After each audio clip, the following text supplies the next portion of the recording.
Thank you, Betsy. I want to thank Ollie for giving me this opportunity to talk about my current work, really to help me jumpstart what is, as we call it among scholars, our current project.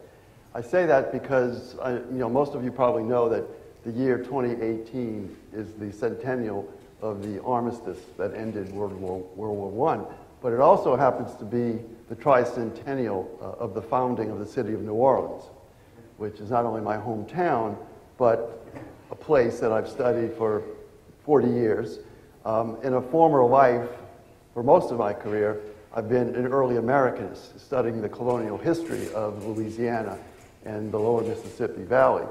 Consequently, with the tricentennial coming up, I'm getting pulled back in time, a couple of centuries back in time, which I thought I left behind. But there are plenty of public history projects, museum exhibits that will be happening next year. And so I've been asked to write lectures, essays for various formats. And but this is what I'm supposed to be doing, talking about one Native American group, actually mostly in the early 20th century. And it's very much about baskets. But I'm not going to tell you much about the project itself. I'm not going to explain to you the kind of the details of what I'm arguing in the book. I will, however, say this much about the content of the book. First of all, it is about a small Native American community in South Louisiana struggling for their survival and their sovereignty in the Deep South, deeply inside the Jim Crow South. So this is the late 19th, early 20th century. I'm really covering the years from the 1880s to the 1930s.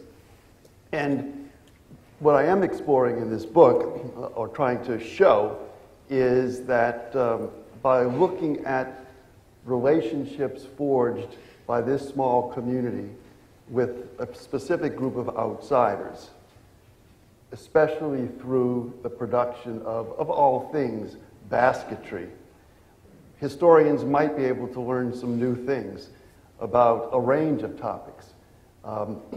Reform of U.S. Indian policy at the national level, the role that women, Native women as well as non-Native women, played in that movement, changes in the educational policy that the federal government was implementing among American Indians, changes in how anthropologists thought and behaved, as well as changes in aesthetic value, looking at Indian objects initially as artifacts of societies that were supposedly becoming extinct, to appreciating what they were producing as art, even as fine art.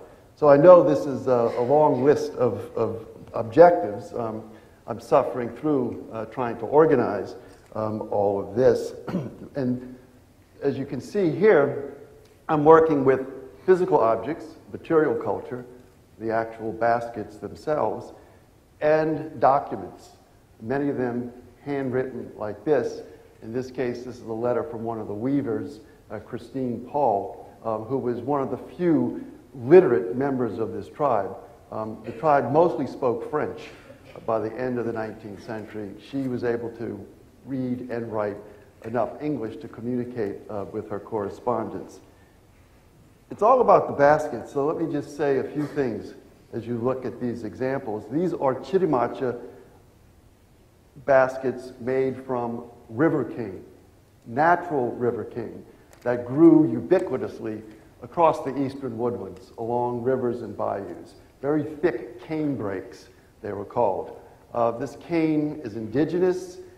They grow as high as 30 feet tall, and they are the source of these baskets. So the cane has to be cut to the right size, the right width, and then the weavers split this cane into very narrow strips, as you can see from these illustrations. They use the natural color of the cane, but as you can see, there are some other colors. Black, red, and yellow are the prominent colors. These are natural dyes And the black comes from the husks of black walnut, and the red and the yellow derive from a wild root that's called swamp dock in South Louisiana. And they boil strips of the cane in different ways to achieve those colors. So many of these baskets are double woven, which means that there are two layers.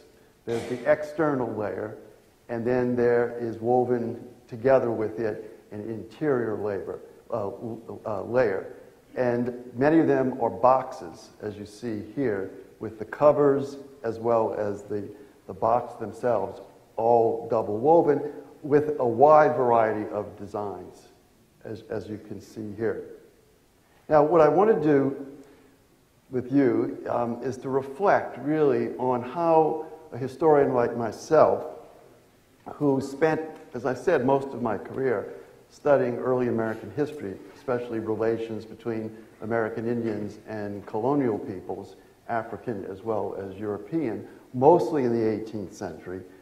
What happens when you land suddenly in an entirely different century, and you're now not just looking at interaction between people, but you're looking at material culture. You're looking at physical objects like, of all things, baskets.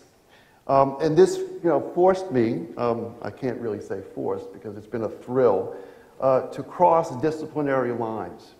So in order to pursue this project responsibly, I had to quickly learn about visual and material culture studies, learn about how Victorian Americans decorated their homes, their parlors, their libraries. I found myself studying philosophers that I had read back as an undergraduate, John Dewey, Thorstein Veblen, finding references to American Indian baskets in their materials.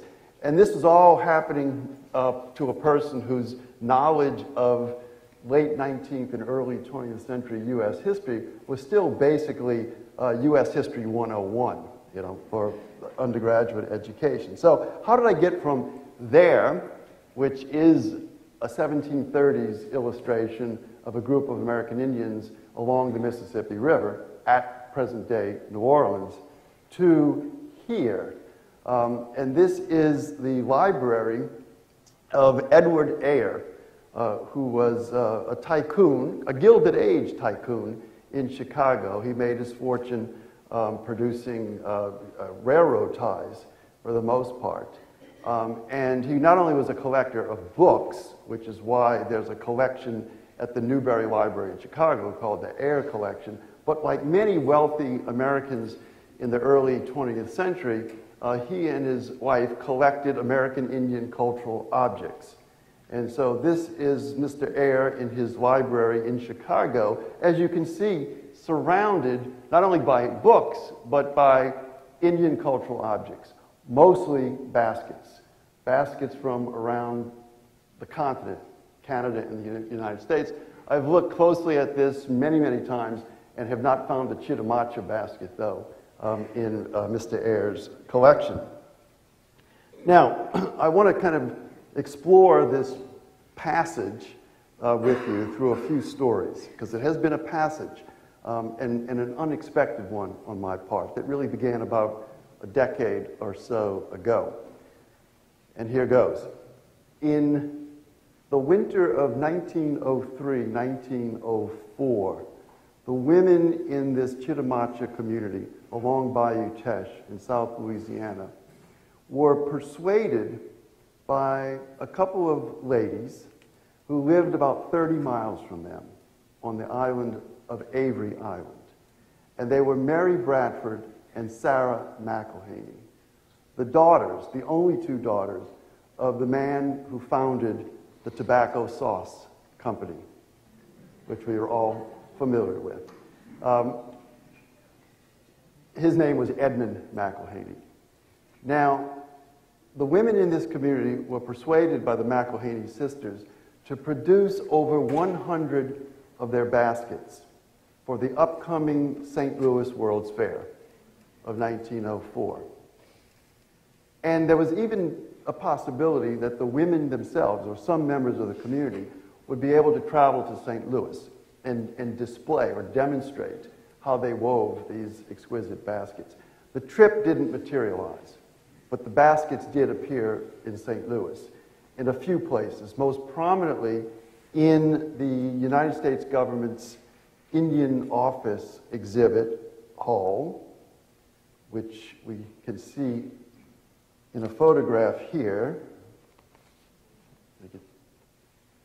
And there,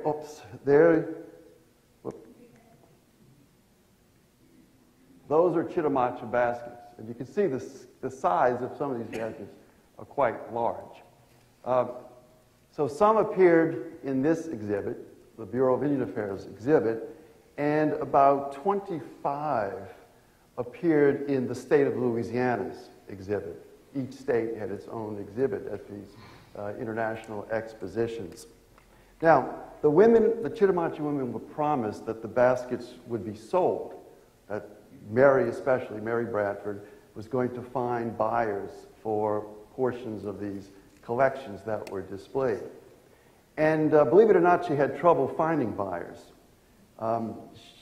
She found buyers for the ones here, but for those in the Louisiana exhibit, maybe not surprisingly, the state of Louisiana couldn't afford to purchase, the State Museum could not afford to purchase those baskets. So Mary scrambled to find buyers. She wrote letters to major museums in the United States, the Field Museum, the Peabody Museum at Harvard, and University of Pennsylvania's museum, where she succeeded in selling these baskets, but only because her brother-in-law, who was a prominent attorney in Philadelphia, communicated directly with the president of the university as well as the head of the museum.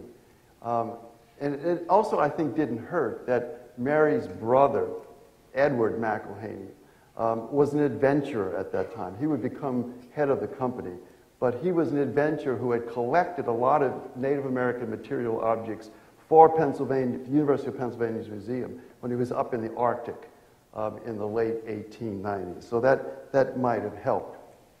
Now, not long ago, I was in the museum, in the bowels of that museum in Philadelphia, looking at Chittimacha baskets, most of them wrapped in plastic inside drawers of cold steel cabinets.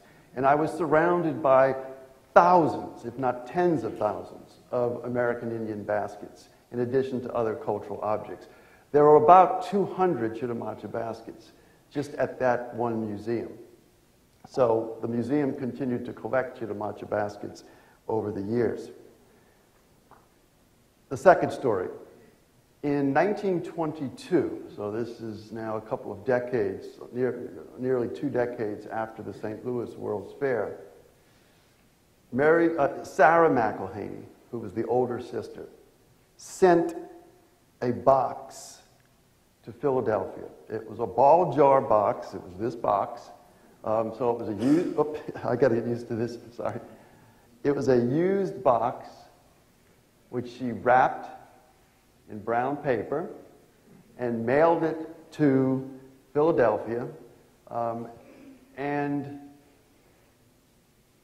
it was not opened by the person who received the box until 2009, when the family estate came up for sale. And the 10 baskets that Sarah had wrapped carefully inside this box with tags attached to them, makeshift cardboard tags with the names of the weaver and the price on the basket.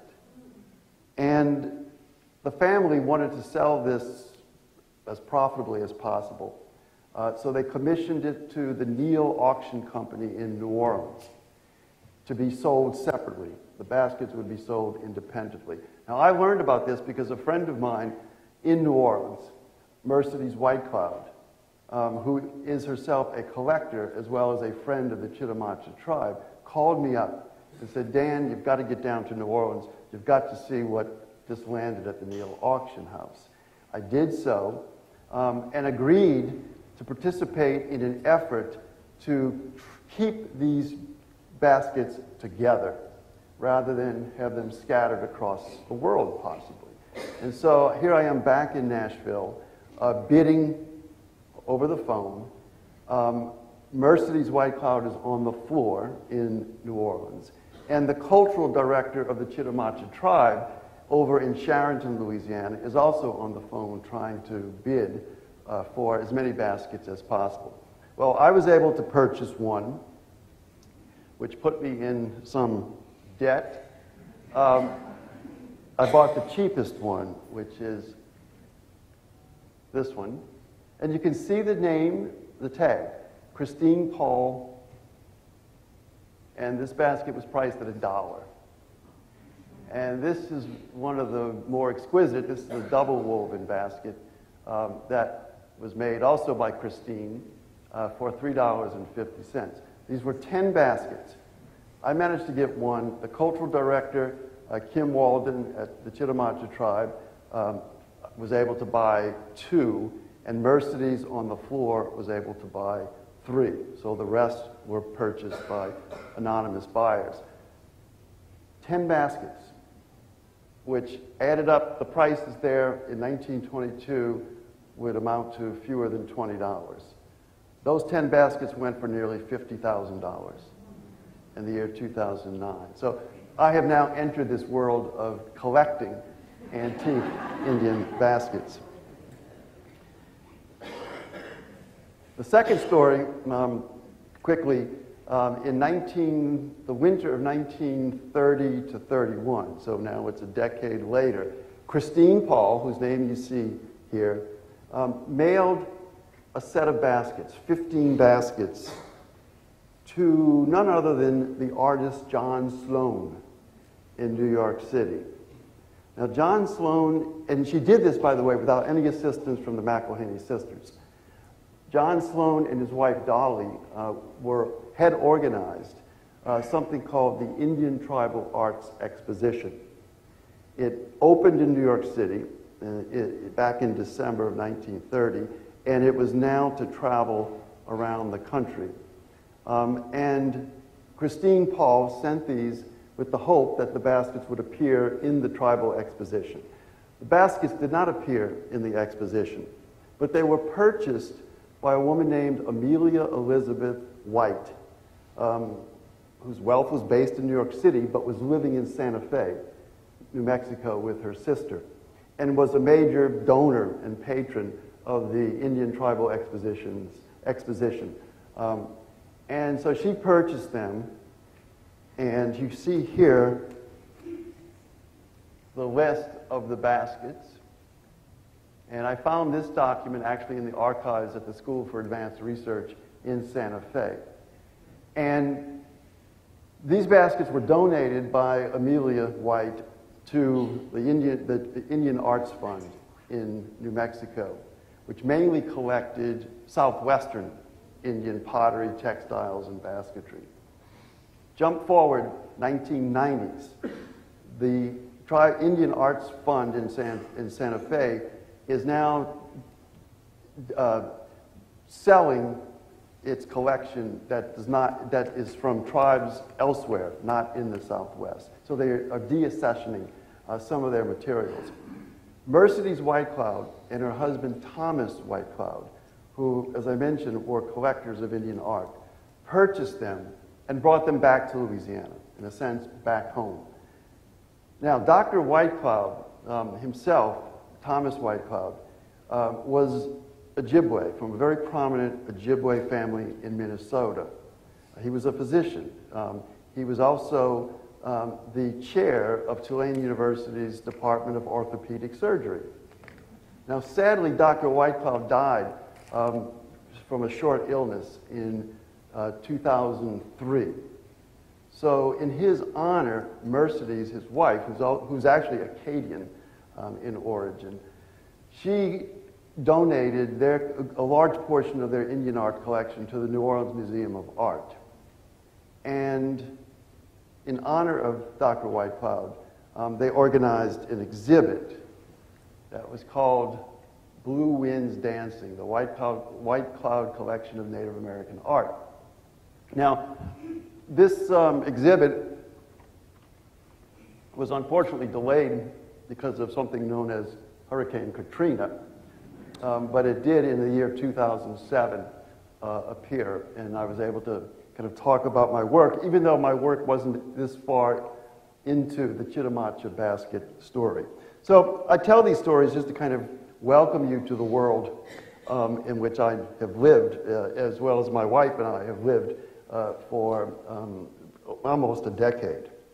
Now, contributing to this journey are many people.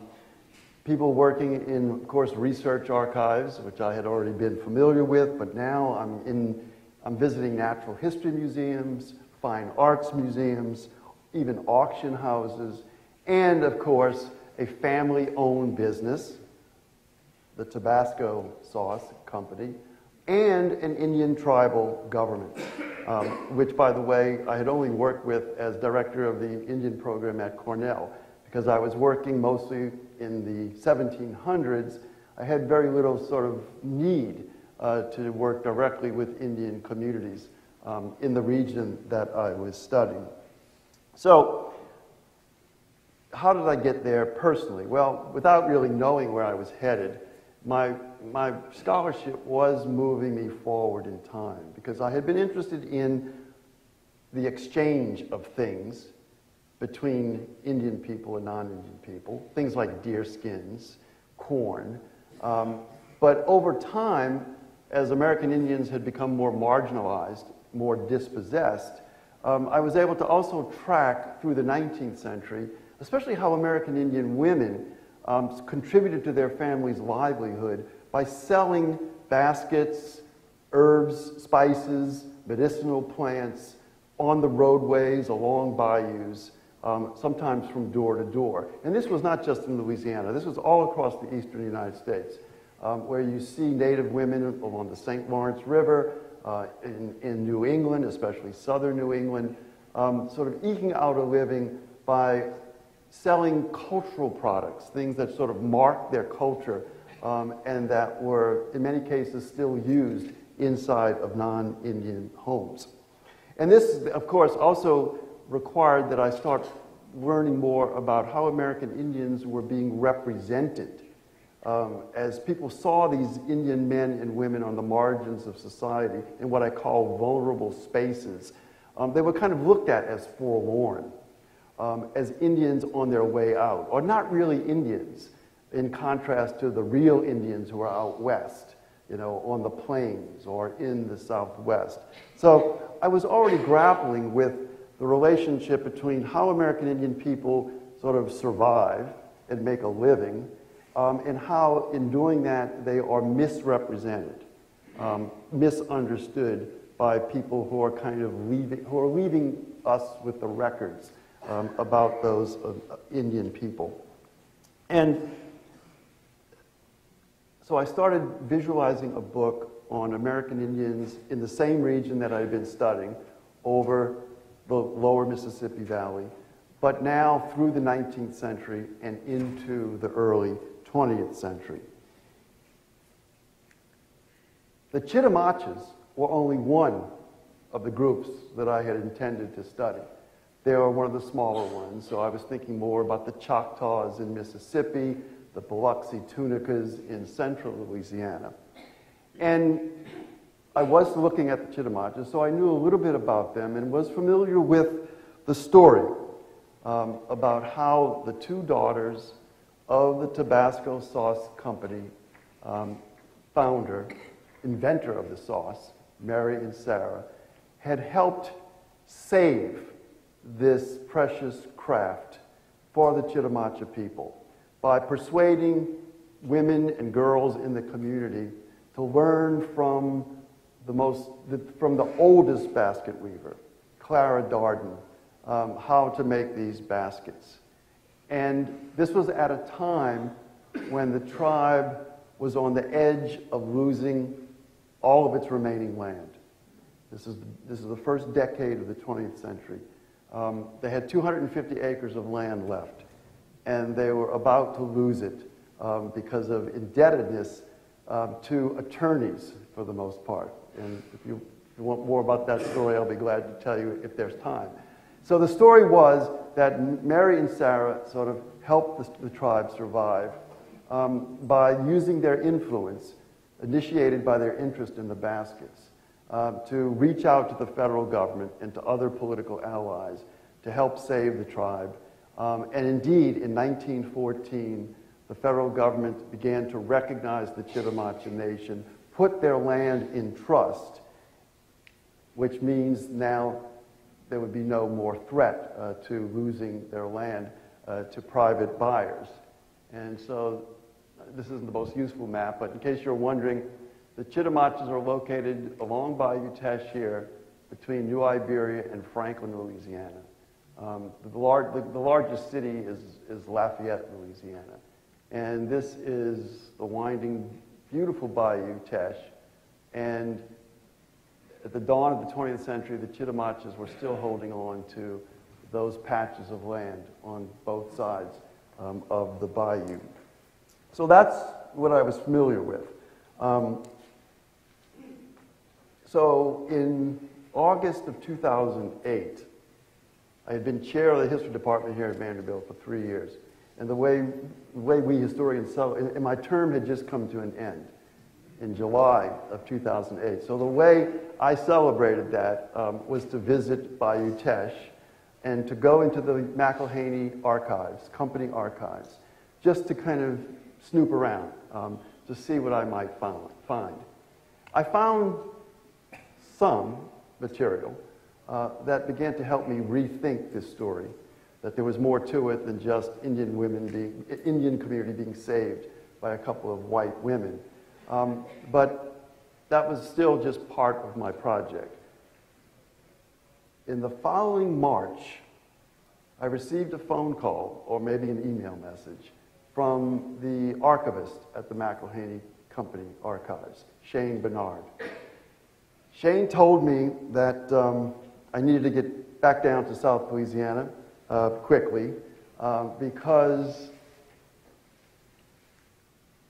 and there's a familiar bottle, and this would have been an advertisement from that time period. But Shane called me in March of 2009 because the great-granddaughter of Edward McElhaney had been moving her family into this abandoned house on Avery Island. And this was the home of Mary Bradford and her husband, which was built in the 1890s. And the woman moving her family into this house was restoring it and found inside of a closet underneath the big stairway in the front room a box. And inside this, a wooden box, and this actually is a photograph. Shane doesn't really know the date, but you can see the McElhaney sisters at the mailbox in the front of the house. The great-granddaughter of Edward McElhaney found this box, and inside the box, stuffed full of letters and other documents. And he suspected that I might be interested in the contents. Now, Mary Bradford named this home when it was built. It was actually a wedding gift from her mother. She named it, she actually inquired with the Chittimacha chief about what in Chittimacha, what name she might be able to use for her home. And he sent her the name Naiwibi Ni Chatan in Chittimacha, which translates into Happy Hill. And that's what this home was known for decades, Happy Hill. Well, that box may be a very happy historian, needless to say. So Rhonda, my wife, and I found time to head down to South Louisiana once again, which we love to do, except for summer months. And we were the first two people to begin opening up these envelopes and organizing the letters and the other documents. Of course, first in chronological order. What we found was an amazing collection of miscellaneous materials.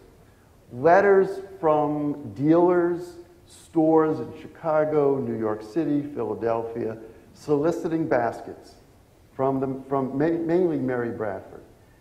We also found correspondence with anthropologists, prominent anthropologists like John Swanton, Franz Boas, and most importantly, more than 100 letters from Christine Paul to Mary Bradford or her sister, Sarah McElhaney. So this was a rare good fortune for a historian to be able to get to the voice of a native woman in the early 20th century. And I was able to follow Christine Paul's correspondence not only with the McElhaney sisters, but with another patron, Carolyn Dorman, well into the 1930s. So that's why my story really reaches farther into the 20th century.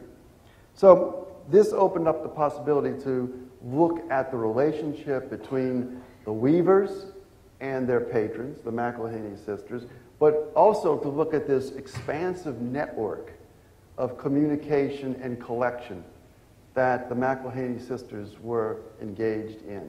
And this is what opened up that wider world to looking at changes in anthropology, changes in art, how anthropologists acquired all of these tens of thousands of cultural objects from around the country as well as from around the world.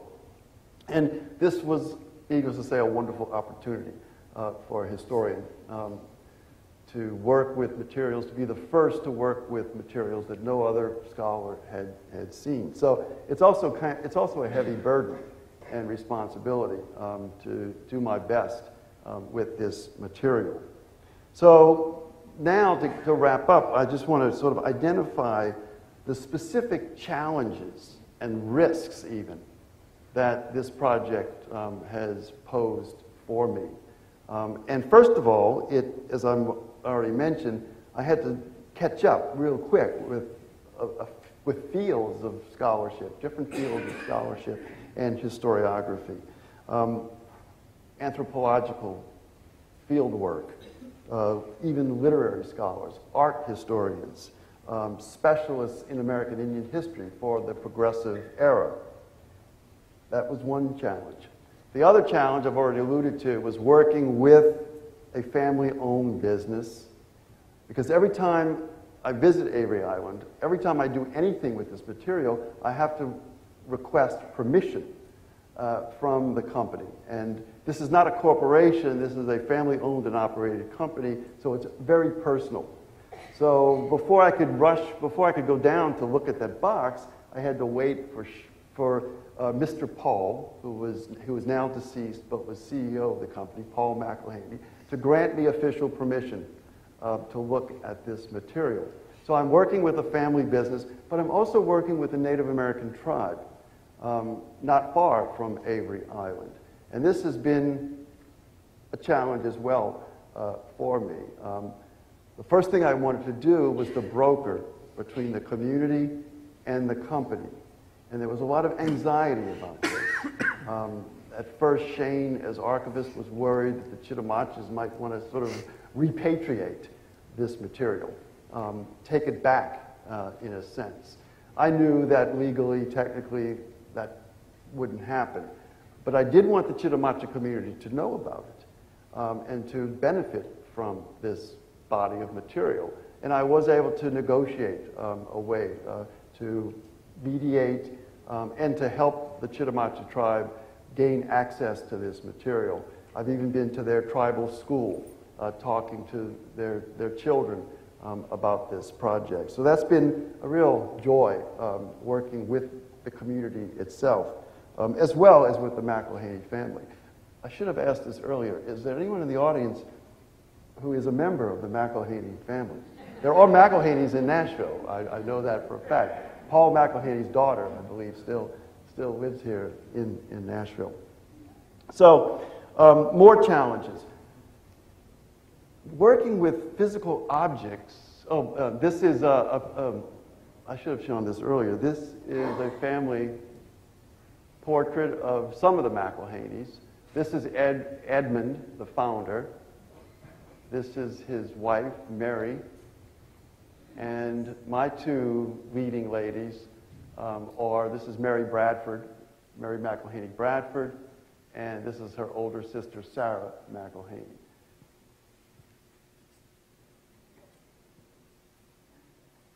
So the materiality of history has come to the forefront in my thinking. Dealing with baskets and other cultural objects has now made me more, in this project, has now made me more sensitive to the materiality of documents even.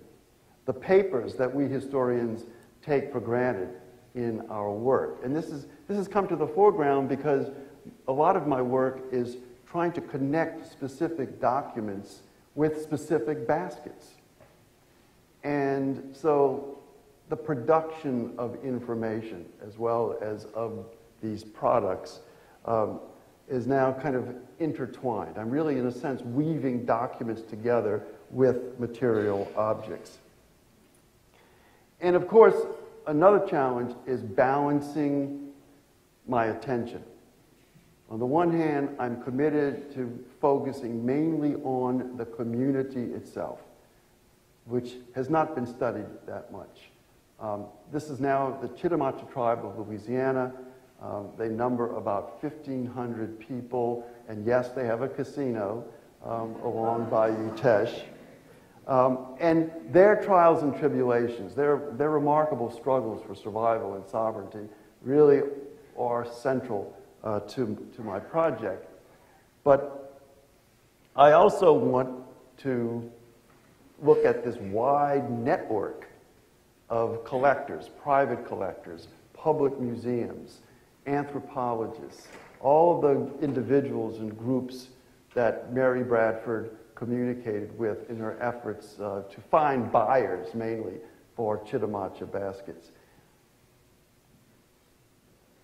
This is a page or a couple of pages from a notebook that Mary kept and now is in Louisiana State University's archives, Natural History Archives. And this goes back really to the materiality of documents, because Mary was, in a sense, aspiring to be an ethnologist. And this is very much a part of my story. You know, why women like Mary Bradford became so interested in American Indian things. They channeled philanthropy as well as their aesthetic interests in this particular direction, nationwide. And so this is telling me something about sort of the lack of opportunity or the narrowness of channels that were available to women, even in prominent families. And so here we see what she's doing. She's taking the design of the baskets, finding the Chittimacha name, and then translating it. So this is platted, blackbird, eye, mixed, and then she has it in Chittimacha. So this is the kind of document, this is just one example of many documents that I'm dealing with, which we might call ethnographic. But what I want to say further about this in regard to language and material culture is that in the last decade or so, the Chittimacha tribe has worked very hard to restore their language. Chittimacha is what we call an isolated language. It's not even related to the Muskogean languages, like the Choctaw language, which are nearby. And this language virtually became extinct by the 1930s. In the 1930s, though, an anthropologist named Morris Swadesh worked with the Chittimacha tribe, and he collected vocabulary, grammar. He taped the two remaining speakers of the language, which, by the way, one of whom was a basket weaver. And a decade or so ago, the tribe went to a language program and managed to begin processing the materials that Swadesh left. This is the Rosetta Stone company. Processed the materials that were left into a language learning program, which is now being used in the school and is also owned by every member of the tribe. The baskets have a relationship to the language, because even after the language became extinct, the language survived in relationship to the baskets. This is pretty much all Chittamaches knew, was the names in their own language for these basket designs. So you never know where all of this ethnography, all of this art collection will take us. So I'm trying to balance the community with the wider network, where the baskets spread across the United States, even across international boundaries. So in written materials, I'm looking at women's club records. I'm looking at correspondence in museums telling me how the baskets were acquired. I mentioned that I'm reading philosophers like John Dewey, art critics like Walter Patch, and I'm finding myself learning about places like this. The Indian Grill Room in the Astor Hotel, which is no longer standing there in Times Square, but this was built in 1904 on Broadway at present-day Times Square. And when it opened in 1904, it included among its restaurants what it called the Indian Grill Room. This was a Rathskeller-type restaurant in the basement of the hotel. And the owners wanted it to be different from others, sort of the German beer-style Rathskellers. So they gathered Indian cultural objects, which you can see displayed in this one room of what were about a dozen rooms, and each room represented a region or a tribe in the United States. And this was a place where the owners thought their diners in about an hour, or maybe less than an hour, could learn things about American Indian culture. And in the program, the brochure that was distributed to the diners, they talk about the tribes either being extinct or becoming extinct. And that's an important dimension to this project. This collecting business was very much driven by the belief that American Indians were on their way out. And so saving their things for the future was a priority among not only anthropologists, but private collectors. So finally, as far as the challenges, talked about the balance between the local and even the international, wrestling with the materiality of my documents. The main act is to try to capture the intricate relationship between women, between the native women and the non-native women, the patrons, particularly the McElhaney sisters, but they're not the only white women in my story. Because in the letters, especially those letters between Christine and Mary, and we do have letters that Christine received from Mary, by the way, I can see the stresses and the strains that occurred in a relationship that involved crossing not only cultural boundaries, but class boundaries. This remained a very impoverished community. And so its priorities, its values were very different from the McElhaney family's priorities and values. And so what can I learn and share with others about what it meant to be American Indian in the early 20th century? Trying to convey your own community's needs and struggles, but also what it meant to be a friend of American Indians with a genuine interest, even passion in their culture, and doing all of this, by the way, in the Jim Crow South in the late 19th, early 20th century. This is Chief Benjamin Paul, who was the spouse of Christine Pohl, one of the basket weavers, the real pivotal basket weaver, along with some members of the family. All of these were children that Christine and Ben actually adopted in the early 20th century. And finally, I just want to point out that I am working on what I call the large book. But in the midst of doing this work, Mercer University invited me to deliver the Lamar Lectures, which is a lecture series in the history of the American South. And so this occurred in 2013. And so I used that as an opportunity to sort of experiment with what I had been working on up to that point. And the Lamar Lectures involve 3 lectures that you give in the course of 2 days. And so the lectures, I used that as a chance to take a biographical approach to this project. So the first chapter focuses on Mary Bradford. The second chapter, the middle chapter, is about Christine Pohl, the Chittimacha woman. And the third chapter is actually about the later patron, Carolyn Dorman, who was an educator, naturalist, living in North Louisiana, but maintaining a close relationship with the Chittimacha tribe in the 1930s. And I called this Weaving Alliances with Other Women, Chittimacha Indian Work in the New South. It was published by the University of Georgia Press in 2015. And so if you want a glimpse at what I'm ending with, this intricate, complicated relationship between these women, you might take a look at this book. I am happy to answer any questions, solve any puzzles that you might have, and even if it's just a random question about American Indians, I'm used to receiving questions like that. Yes, sir?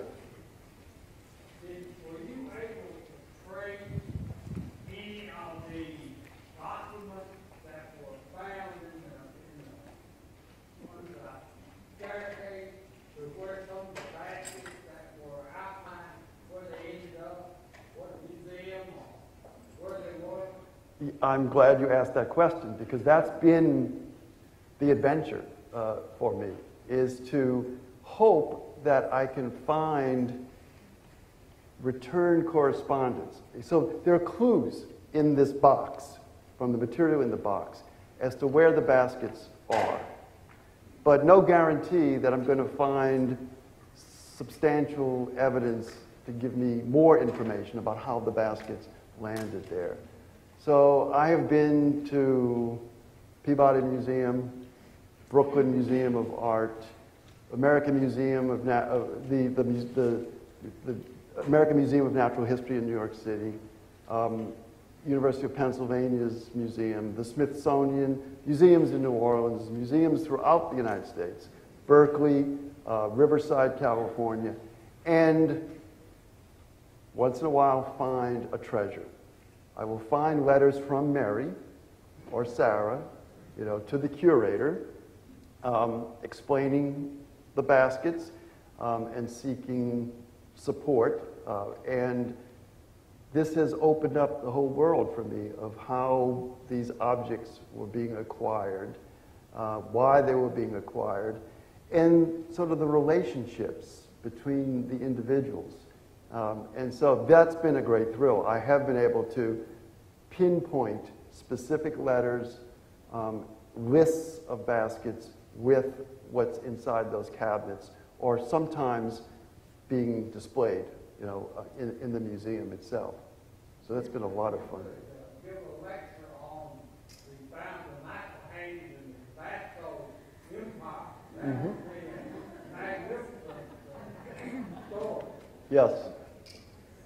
Well, it's hard enough just working with one of these institutions, but working with both of them, I'm not hopeful. You know why these baskets were woven in square or rectangular form, and what their purposes were for, and why are some double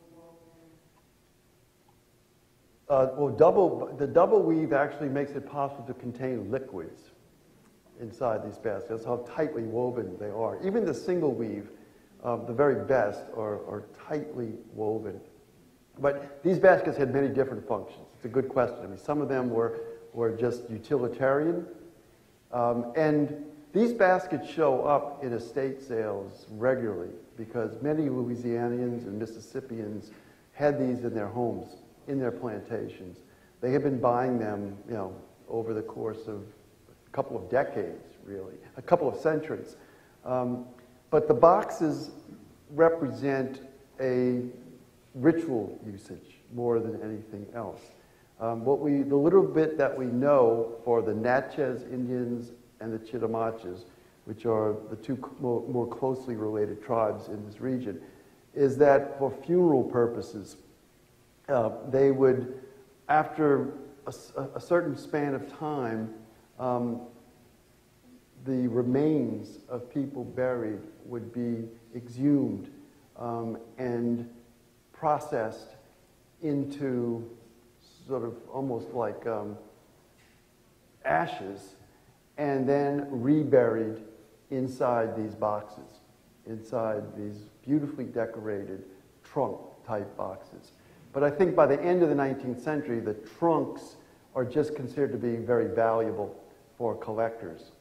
And so the women were being encouraged to produce more of those. I should have pointed out that at the height of this business of making baskets for buyers around the country, there were about 20 girls and women in the community doing this almost full time.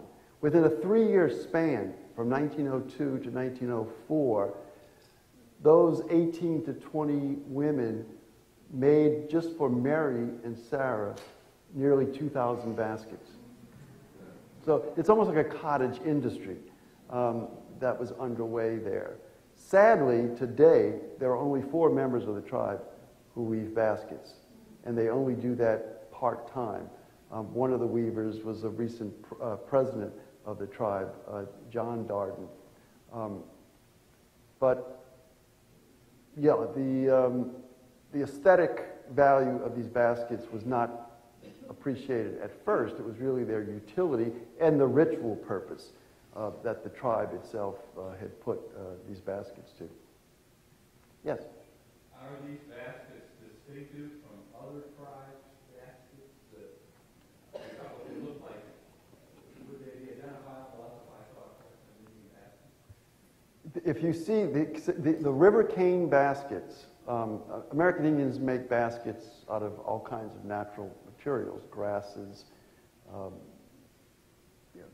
from various trees like black oak in the north, and but if you see river cane, it's going to be one of 3 tribes: Chittamacha, Choctaw, and Cherokee.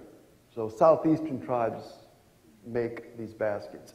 Today there are many Cherokee and Choctaw weavers in western North Carolina and in Mississippi, as well as in Oklahoma.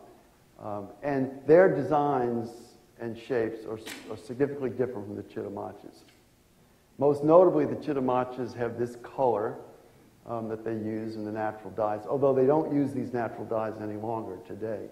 And they also are more finely spliced than Choctaw and Cherokee baskets for the most part. But at first glance, it might be hard to distinguish a Chittamacha basket from a Cherokee basket. But those are the only 3 tribes that I know of who make the river cane basket. And by the way, access to river cane is very difficult. Even in the early 20th century, the weavers had to travel farther to find enough of the cane to use in their baskets. Because the first thing that happens when you want to farm or create a sugar plantation along a bayou and a river is to destroy the indigenous growth, this dense cane that grew all across the eastern woodlands of the United States. And so the river cane was becoming extinct. And so today the tribes, the Choctaws in Mississippi, the Cherokees in western North Carolina, and the Chittamaches in South Louisiana have planted this so that they can ensure that it will be there in the future. Yes? What was the origin of the Chittim Indians? They don't look like some other Indian tribes.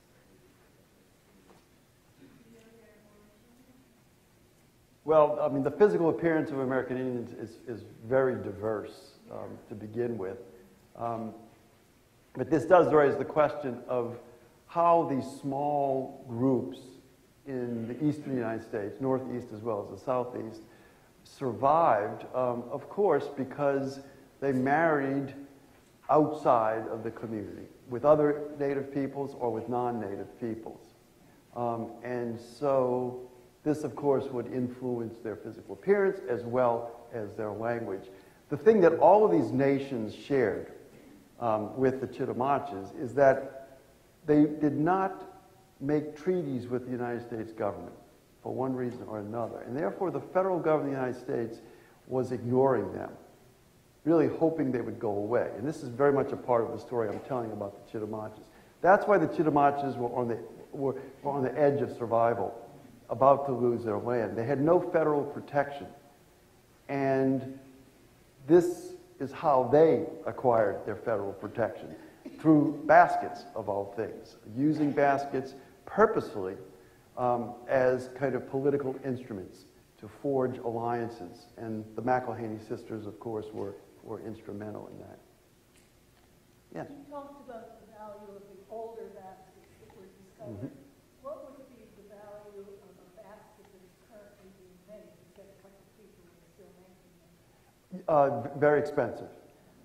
Thankfully, artists today, Native American artists in whatever tradition, weaving, basketry, pottery, fine art, have an audience, have buyers who appreciate what they're doing. So I think it's kind of comparable, to the antique basket. It's very hard to buy a river cane basket, let's say made by the Choctaw Indians today, for fewer than a couple of $100. Why aren't more of them making these baskets? Yeah. Well, I think it takes this is one of the things that Chittamacha are struggling with, because this takes time. It has to be learned through close observation. It's very hard to get young people to do this with all of the other distractions. And so a small community like the Chittamaches are certainly in jeopardy of losing this craft. The Choctaws and the Cherokees are large enough populations where this is being carried on from generation to generation, and it is a valued source of income, as well as cultural representation by the people. Yes?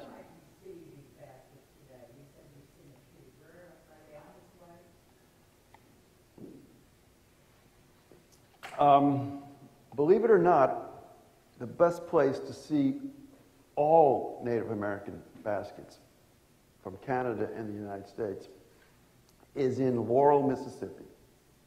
Anyone been to Laurel, Mississippi in South Louisiana? There's a museum there called the Warren Rogers Museum of Art. It's a fine museum. I think it's the largest art museum in Mississippi.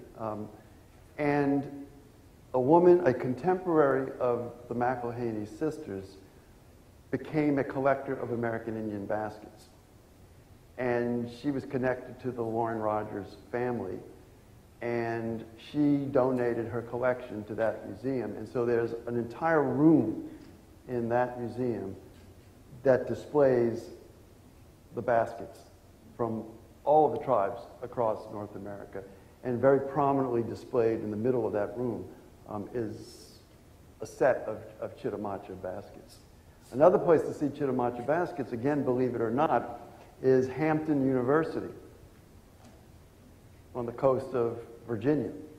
Why? Because a woman named Nellie Doubleday, the wife of Frank Doubleday, the publisher, was a key player in helping American Indians restore their crafts. She was especially keen about baskets. And so she purchased, remember I showed the baskets that were at the Bureau of Indian Affairs exhibit in St. Louis in 1904. She helped Hampton acquire those baskets, the 25 or so in that display. Why Hampton? Because Hampton was still enrolling American Indian students in the earliest years of the 20th century. And so she belonged to an organization called the Sequoia Club.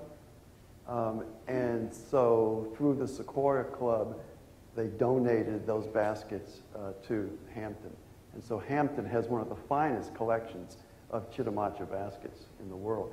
Otherwise, you can see one or two in all of the major natural history museums. You know, whether you go to the American Museum of Natural History in New York or the Smithsonian.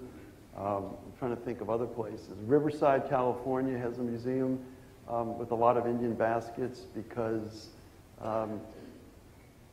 one of the orange growers in that city, he and his wife are also major collectors of Indian baskets. So they're scattered, and you can usually just see one or two in general exhibits. Or you can go to the Chittamacha Casino, where they have them displayed.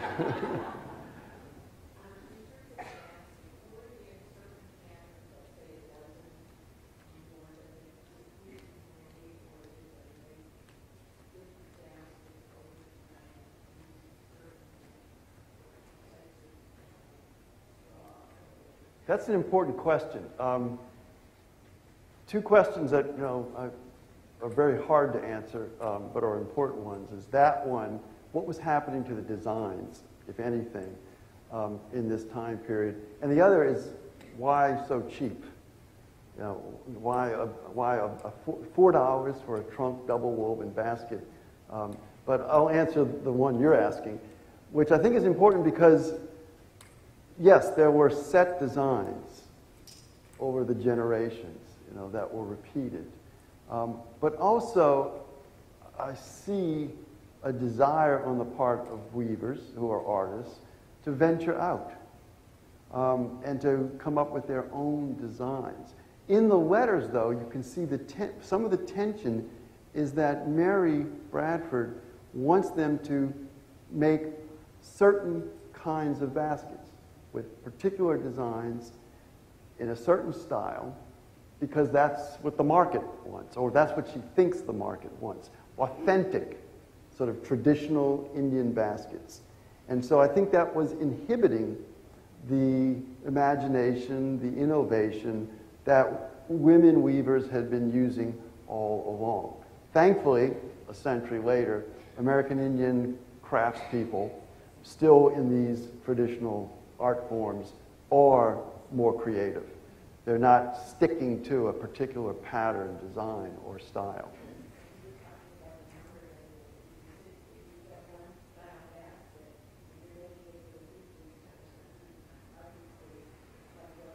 Yes. Yeah. Almost like an assembly line.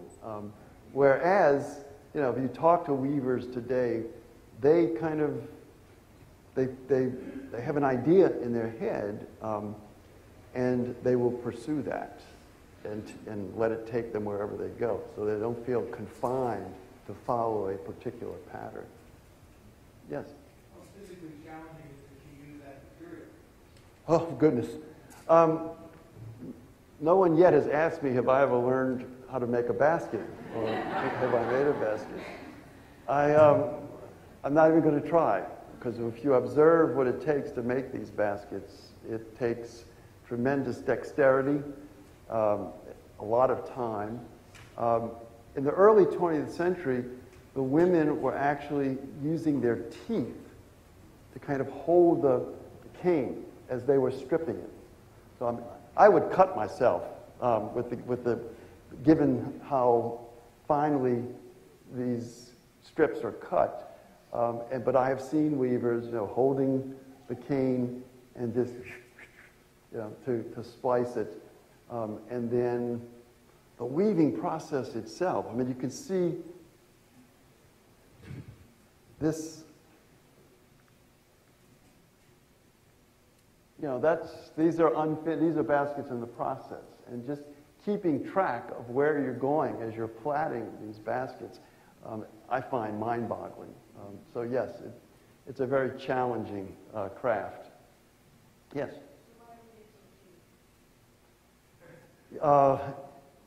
Yeah, and this is not just comparing the prices of Indian baskets today with the prices of Indian baskets a century ago, because I do know from my wider research that, for example, California Indian baskets, even a century ago, were selling at a much better price than Chittimacha baskets, because the collectors themselves sort of understood the value of those baskets, especially considering the fact that they thought they were becoming extinct.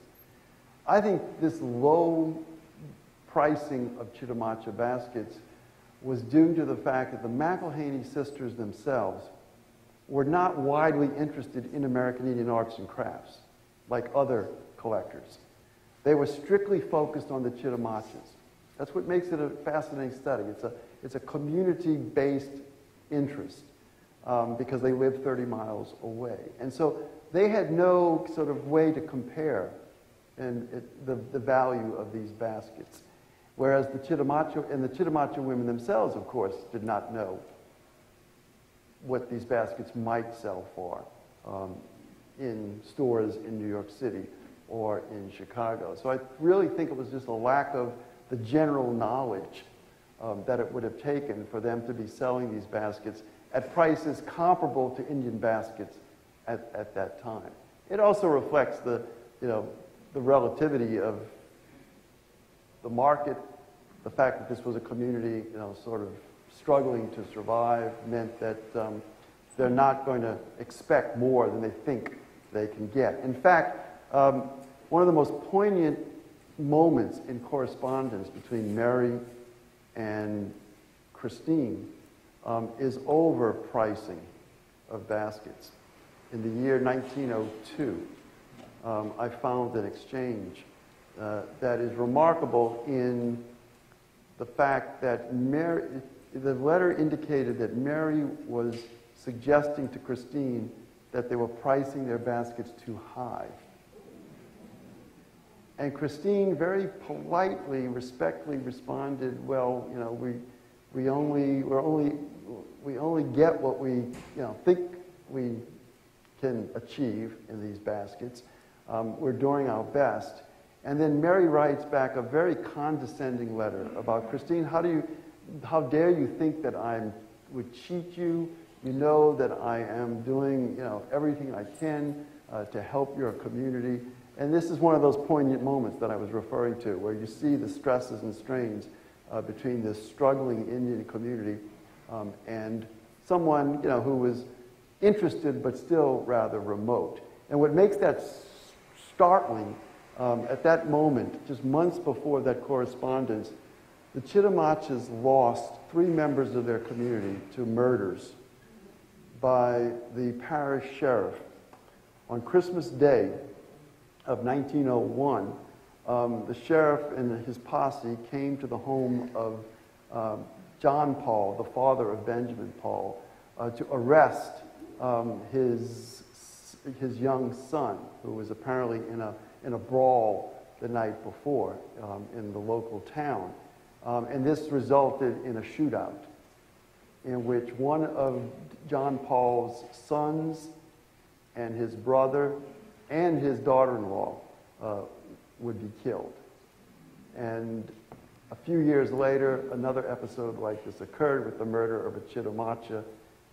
And only because the Chittimachas in 1908 told an anthropologist, John Harrington, about both of these murders, do we gain any insight into the specific circumstances.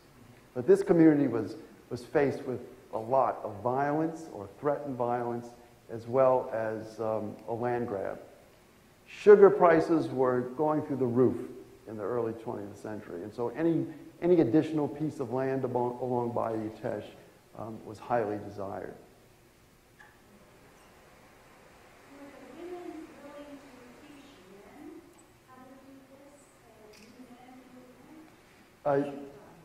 Men do it now.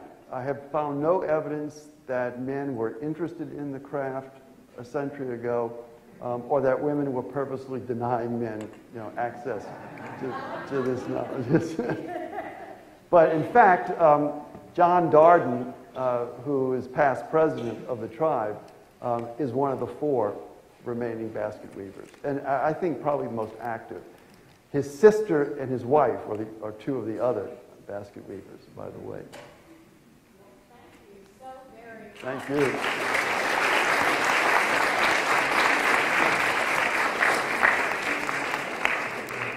That was okay.